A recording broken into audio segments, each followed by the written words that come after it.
I'm concluding my series this morning on the theory of everything. I've really enjoyed this. It's been half teaching and half preaching. And what we have been trying to do, and let me just say that you can go to the website and pick up. I'm going to do a lot of review again today. For many of you, if you've been here the last 3 Sundays, this is going to be redundant again, but it always helps, I think, to remember. But if you haven't caught all these sermons, you can easily go to the website and get a podcast or a video cast of the first 3 or any of the first 3. But what we've been trying to do is talk about the life of faith and the fact that faith really is an intentional decision. I really have come to the conclusion that a lot of people, at least in America, kind of dabble in religion. We think about religion, we go to church a bit, we have been participating in what you might call cultural religion without really being intentional about it. And if you do that, then your faith doesn't hold up when the culture starts going the other way, which it obviously is. And so I've been trying to offer a framework, a construction out of which one can examine the primary questions about faith. How do you build a life of faith? What kind of decisions are you looking at? So this morning, before we get to the text, I'm going to do a bit of a review, and I'm going to show you the full framework of this. It revolves around 4 questions. On the one hand, it's really simple. On the other hand, I think it's maybe profound. But 4 questions that you have to deal with if you're working in the context of trying to make decisions about faith. The first is this: how did things begin? We talked about that in the first sermon, and really we were dealing with Genesis, the first chapter. God created the world, and God said that it was good. If you are talking about building or constructing a life of faith, this is by far and away the most important question, because everything else will depend on your answer to this question. You can have a very modern and secular answer to this question.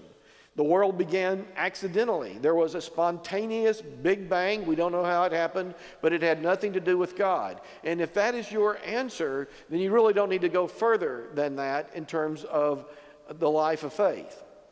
But if you make the decision that God created, that somehow, and we've been very explicit about this, you can believe the Bible literally, the first chapter of Genesis, that God created the world in 7 24-hour periods. Or you can be very modern and scientific and say, no, I think God created the world, but maybe God started the world with the Big Bang or something like that. You can embrace science. I do. That's the way I look at it, because I think science is the friend of faith. Science merely tells us how big our God is. But one way or the other, you have to deal with this issue. Either God is or God isn't. And once you answer that question, if you answer affirmatively, you go to the second question. The second question begins in the 3rd chapter of Genesis. The story of Adam and Eve, and the fact that when God created the human being, God gave them freedom. And Adam and Eve, in their freedom, chose to be disobedient to God and to be arrogant or prideful, to reach for the tree of knowledge because that would make them like God. Go back and listen to that one. And that when that happened, the punishment that God gave them was to send them out of the garden. They were in the garden, all needs taken care of. And we talked in that, we used that wonderful phrase of Steinbeck, east of Eden. From that point on, the human being lived east of Eden, flawed human beings, in an imperfect world. Last week, we moved from the Hebrew Bible, the Old Testament, to the New Testament, and we talked about Paul. And we asked the question, if we are flawed human beings living in an imperfect world, how do we nevertheless live redemptive and powerful lives? And we saw there Paul's understanding really leading to today's sermon that we can live in the context of a transcendent vision in which we know that God is still active in the world, and that God's grace through Jesus Christ enables us to live redemptive and powerful lives. And then today we're going to ask the question, how does it all conclude? Alpha and Omega. Now before we read the text, let me just say that you can also use these 4 questions as a guide for reading through the Bible. The first question involves the first 2 chapters of Genesis. Go read those if you've never done it. A lot of you haven't done it. I know you haven't. But you can sit there in 5 or 10 minutes and read the first 2 chapters of Genesis. It's great literature. It's also great theology. It simply tells you that in the beginning it was God who created. It was not an accident. The second question starts with chapter 3, the story of Adam and Eve and God's banishment of them from the garden to live east of Eden.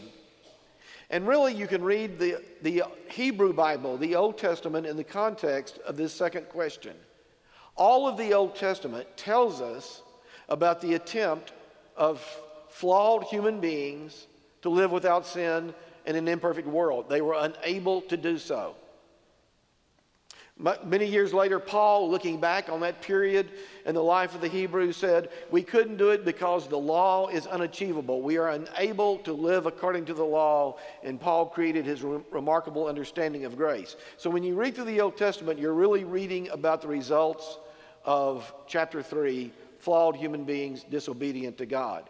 When you get to the third chapter, or the third question, that's the New Testament. Jesus comes on the scene, and Jesus pronounces that you are not saved by the law, but you're saved by God's grace. So that's all of the New Testament up to this last question, and that is, how will things end? So we turn to the great 21st chapter of Revelation. Now, you can spend weeks or months or even years reading Revelation trying to figure it out. But here's the way I like to think of Revelation. Revelation is simply the bookend to Genesis. Genesis tells us that God created and originally placed the human being in the garden. Revelation tells us that in the end, the garden will be restored. 21st chapter. It's a vision that is being shared with us. Then I saw a new heaven and a new earth. For the first heaven and the first earth had passed away, and the sea was no more. And I saw the holy city, the new Jerusalem, coming down out of heaven from God, prepared as a bride adorned for her husband. And I heard a loud voice from the throne saying, see, the home of God is among mortals. He will dwell with them, they will be his peoples, and God himself will be with them. He will wipe every tear from their eyes. Death will be no more. Mourning and crying and pain will be no more, for the first things have passed away.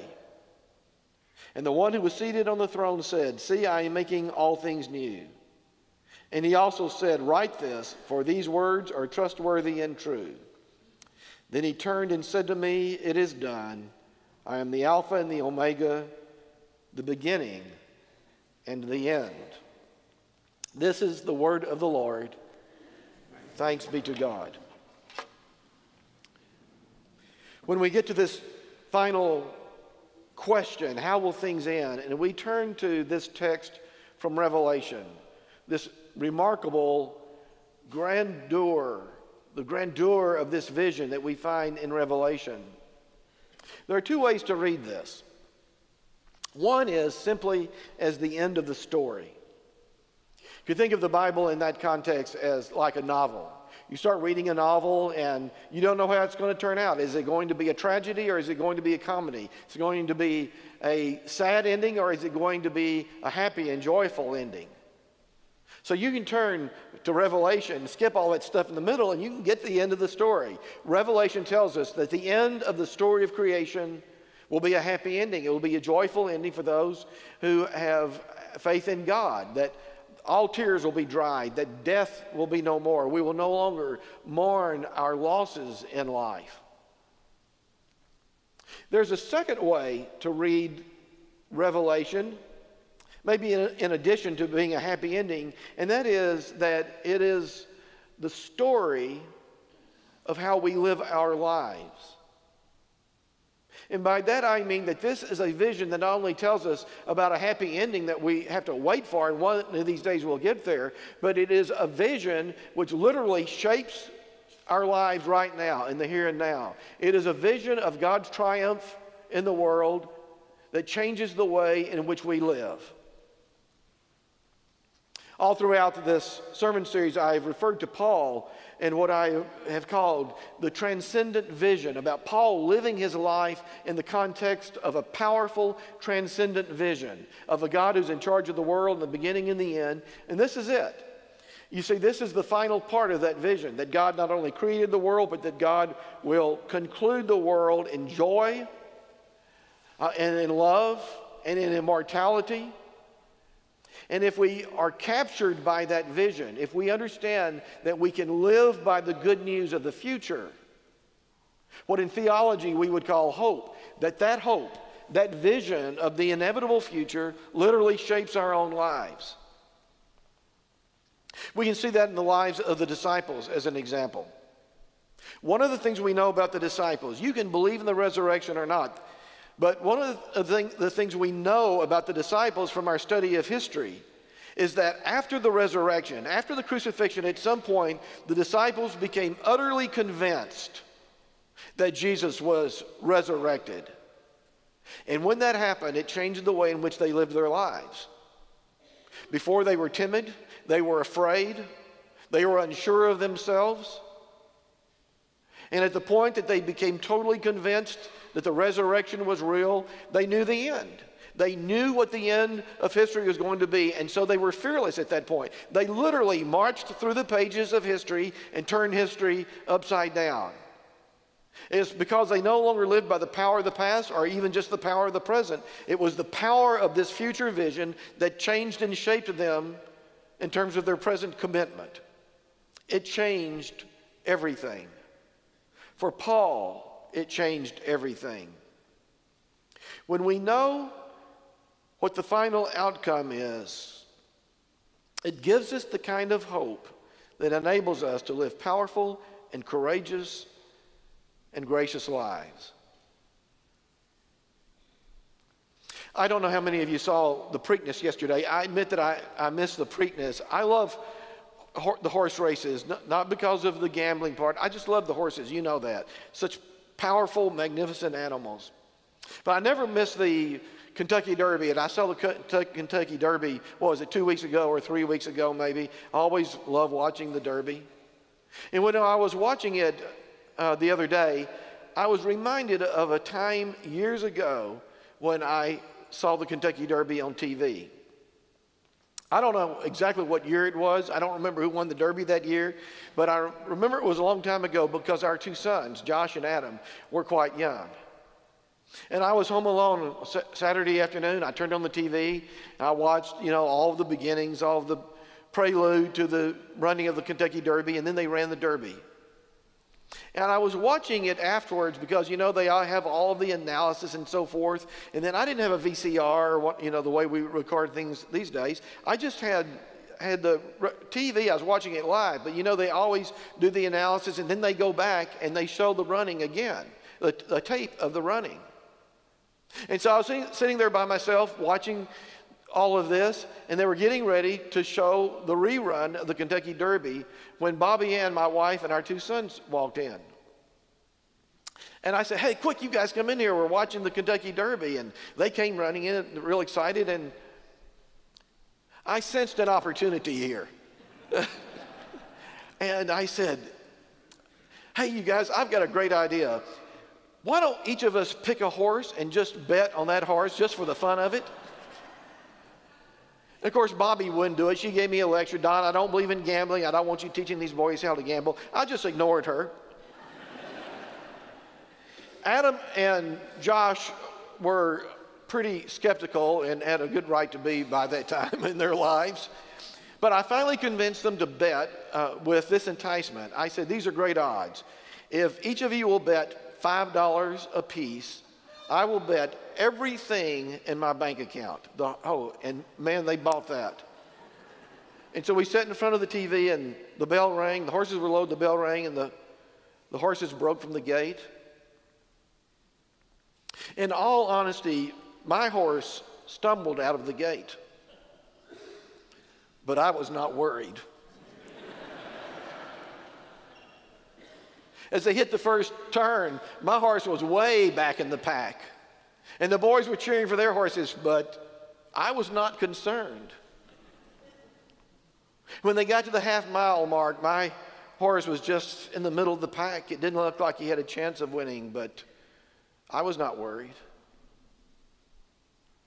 As the horses started down the final stretch, nobody would have put their money on the horse that I'd bet on, but I was not worried at all. I knew who the winner was going to be. I could have bet every cent I had, couldn't I? I could have bet my life on that horse. That's what they did, isn't it? Peter and Paul and James and John and the others, they bet everything on Christ because they'd had a vision of how everything was going to end. Listen, what you believe about the future makes a difference. And I'm going to say this one more time. Faith doesn't just happen. Faith involves an intentional decision that you and I make about life, about God, and about ourselves. Either God is or God isn't. And if you believe that God is, and if you have faith in Revelation 21, verses 1 through 6, you know that that vision will determine everything about your life. It will enable you to live courageously rather than skeptically. It will enable you to live joyfully rather than sorrowfully. It will enable you to exchange an empty life for a life of meaning and purpose and power. That decision will determine everything about your life.